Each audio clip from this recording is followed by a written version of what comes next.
So I wonder, like, just from you, you've sort of outlined what needs to change, but how does that happen systemically inside the institution of the fire service? Who is it that does this? Is it a chief? Or is it the guys in the middle like you who just want to be firefighters that have to stand up and influence things differently? Is it, the captains that are in charge of multiple stations to rally the troops? How do you do it, man? That's the question I need answers to.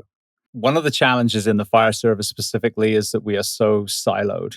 You literally have a city and a county that sometimes, in some examples, won't even talk to each other. And these are the same two departments that are going to respond Yes. in unison to a school Right. shooting, for example. And there are some great examples. That Anaheim's a good example of a network of surrounding cities that do absolutely work together. And I was proud to be a part of that department.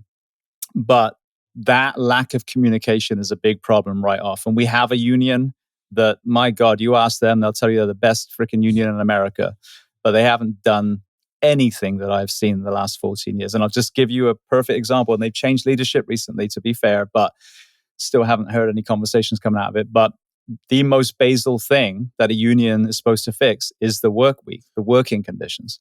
And I have never heard a single mention of standardizing a proper work week. The 24/72 would be my thing that I would propose. But so it's the dissemination of knowledge. And I always say I like to get people educated and angry. Not just angry. The people that, Trump and Biden, they just get angry. They don't even know why they're angry. Yep. And like you said, to use your analogy, it's like, well, who do you prefer, Mussolini or Hitler? Yep.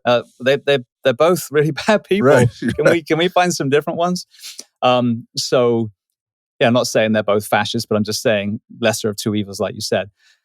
So it's how do you get to all these people, get their guard down, to educate them on the why, to get them to truly understand? Because the other thing about the first responder profession, they're so damn tired, they can't even think straight. Yeah. And you can't really start challenging the system until you can have a calm mind and articulate properly. Great point. So that would be the first thing. And then, but it is everyone, just to use, again, that president example. I've said this recently, expecting another person in this system to suddenly come in and be a great leader is like going to a turd factory and expecting a cupcake. Yep. Like, it's built to send the same kind of person out. They got a different color tie, same exact person. And that applies to fire departments. It applies to cities and counties. So the only way I see change is that you really educate the masses and you get people that understand, which is one of the reasons why I started the podcast. And 900 plus episodes, it must be hitting. I think it's almost 6 million downloads now. So 6 million times someone's heard one of the guests, articulate an idea that's going to make them question the way that they've been taught. So if you can then kind of create a swell of understanding and then a reprioritizing, that let me stop fighting for a pay raise this year. Let's fight for a different work week that actually can, create an environment where our first responders get to go home more, get to see more of their kids' games or birthdays, or, another night with their partner, having a romantic dinner, whatever it is.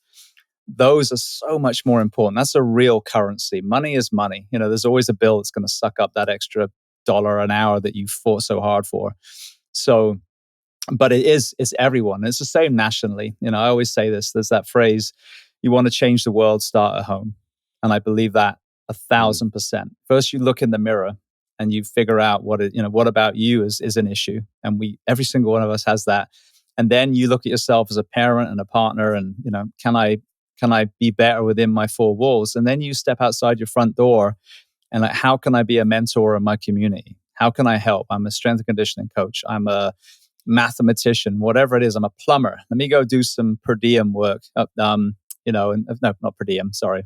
The free work, whatever that fancy term is that lawyers use. But let me help some people. Let me go mow the drive of a veteran I know just came back from the Middle East, or an elderly person, whatever it is. Just how can I make my little community, my street, my neighborhood a little bit better? And I think if that message, that every single one of us, it takes a village, we can all move the needle.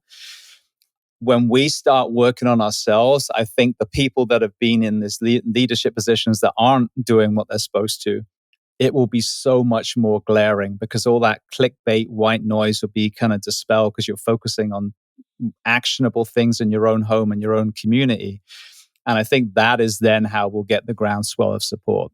But if we keep, which I think is very deliberate, if we allow this kind of pigeonholing and division conversation that happens so much the last 8 years, that is the enemy of community.